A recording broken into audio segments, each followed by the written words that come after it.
trabalho, saúde, infraestrutura, comida, dinheiro. Coisas simples e normais no nosso cotidiano, e às vezes até em excesso.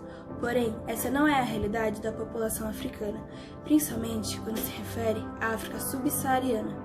Localizada ao sul do Saara, é a região mais pobre do mundo, lugar onde há diversos povos com diversas etnias e diversas línguas diferentes. Um dos motivos para ter tantas guerras e conflitos internos, além da política, com governos autoritários e corruptos, que não se preocupam em melhorar as condições econômicas de seus países. Um dos motivos para 35 dos 47 países estarem com o menor índice de desenvolvimento do mundo. Uma causa para 620 milhões de pessoas não ter acesso à energia, 315 milhões sem acesso à água potável. O analfabetismo atinge 38% da população, ainda que 50% dos quais conseguem se formar não conseguem um emprego, posto que 60% da população tem até 25 anos, ou seja, a esperança de vida na África é muito baixa. De 1965 a 1970, a esperança de vida na África era de 43 anos, na Ásia, 53, na América Latina, 59, em países desenvolvidos, 70, e a média mundial, 59 anos. Bom, de 1995 a 2000, a esperança de vida na África passou a ser 52 anos, na Ásia, 66, na América Latina, 71, e em países desenvolvidos, 75 anos. Podemos perceber que a expectativa de vida na África está abaixo da média mundial desde 1965. Todos esses fatores contribuem para doenças epidemiológicas que, com a falta de saneamento básico, se propagam muito mais rápido, assim diminuindo a esperança de vida da população. Agora vamos para a República dos Camarões, país localizado na África Ocidental. Embora tenha sido colonizado por Alemanha e Portugal, Camarões tem como suas línguas oficiais o inglês e o francês, já que, durante a Primeira Guerra Mundial, França e Inglaterra invadiram a região em busca de suas riquezas naturais. Com uma economia típica de país subdesenvolvido, tem como seus principais commodities exportados o café e o cacau na agricultura e o petróleo na mineração, com uma indústria praticamente inexistente.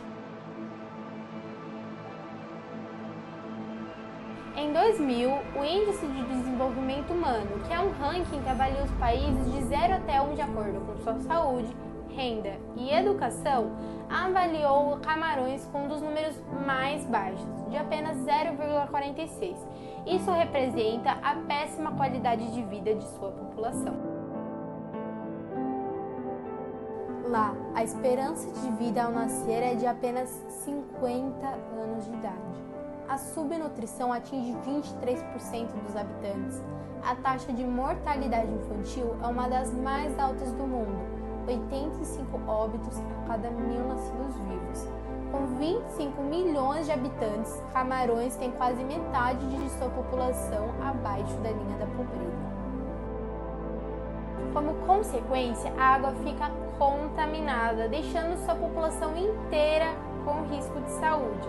Já ficam propensas a várias doenças. Em locais com condições precárias, como a região de Camarões, o uso e consumo de água não tratada e poluída pode causar mais mortes do que a violência. A falta de água limpa mata cerca de 1,8 milhões de crianças anualmente.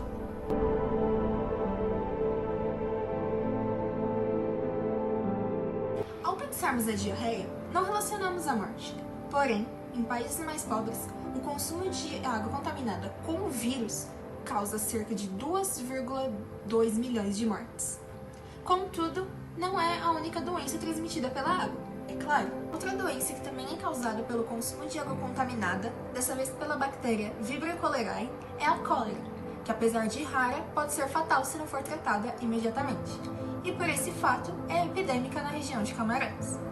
A doença afeta o intestino delgado e pode causar câimbras musculares, vômitos e diarreia. Seu tratamento se dá pela reidratação e pelo uso de antibióticos. No final de julho de 2010, foram registrados 1.300 casos em Camarões. A esquistossomose, ou barriga d'água, é uma doença que pode ser contraída pelo contato com água contaminada ou pelo consumo de alimentos contaminados pelo parasita. O verme Esquistossoma manzoni no Brasil e Esquistossoma hematobium na África têm como hospedeiro intermediário os caramujos de água doce e como hospedeiro definitivo o ser humano. Pode afetar o fígado e a bexiga. Causa febre, dor de barriga, coceira, irritações na pele e outros sintomas. E é uma doença que pode ser tratada com medicação. A barriga d'água é uma doença endêmica em 52 países tropicais e subtropicais, incluindo a África, que possui 90% dos casos. E sua letalidade está relacionada à imunidade.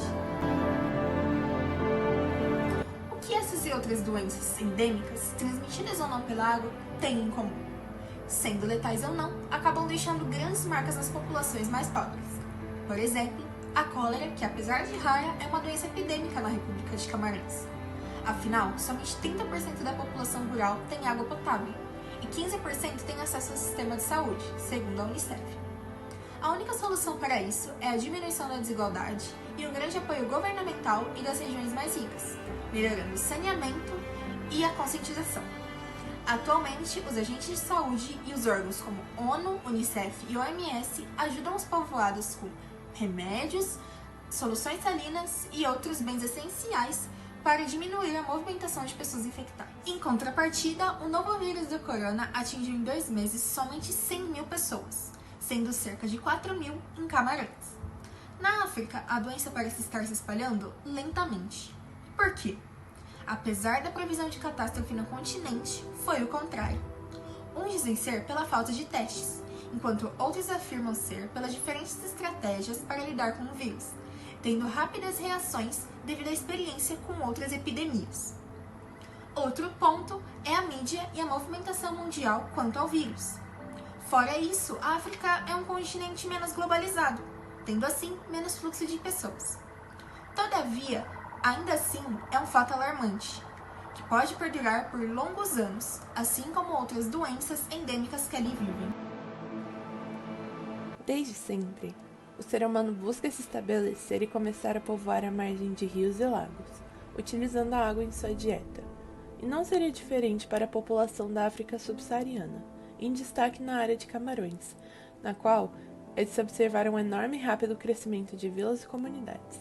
Porém, isso tem suas consequências. Em conjunto com essa expansão desenfreada, é de se notar também o início e concretização de uma poluição centralizada. O aumento de vilas foi inversamente proporcional às práticas de saneamento, e esse é um problema sério que está muito relacionado com o número altíssimo de refugiados deixando o país. Com a baixa higiene e qualidade de vida, provocada por conflitos locais, é inevitável que eles procurem mudar sua moradia para países vizinhos, ou até mesmo outros continentes, em busca de melhores empregos e condições. O Médicos Sem Fronteiras é uma organização humanitária internacional criada em 1971, com o intuito de ajudar vítimas de conflitos, desnutrição e epidemias. Em Camarões não está sendo diferente. Conflitos separatistas entre angófonos e francófonos está desencadeando diversas dessas consequências. O atual presidente Paul Biya já governou durante 37 anos. Ele é completamente centralizador e privilegia os francófonos. Os francófonos é a parte de Camarões que foi dominada pela França. Falam em maioria francês e são em maioria muçulmana e ubanda. Os anglófonos é a parte de Camarões que foi dominada pelos ingleses. Falam em maioria inglês e são em maioria cristãos. Quando o presidente Paul Biya reparou vontade de separação por parte anglófona, bloqueou a internet para os falantes de inglês, o que resultou apenas no aumento do ódio entre ambas as partes. A ONU ainda não deu nenhuma conclusão sobre o ocorrido, porém, os francófonos ainda não querem perder seu território. Os Médicos Sem Fronteiras estão a todo vapor tentando ajudar esses espaços, e 96% de suas arrecadações são por meio de doações. É impossível para o presidente declarar estado de sítio, pois o país está dividido. Esses conflitos são atuais, pois antes da colonização não tinha formação política na África. E o país atualmente está muito mais preocupado com a estrutura de ataque do que com a higienização, postergando soluções para as doenças endêmicas causadas pela água.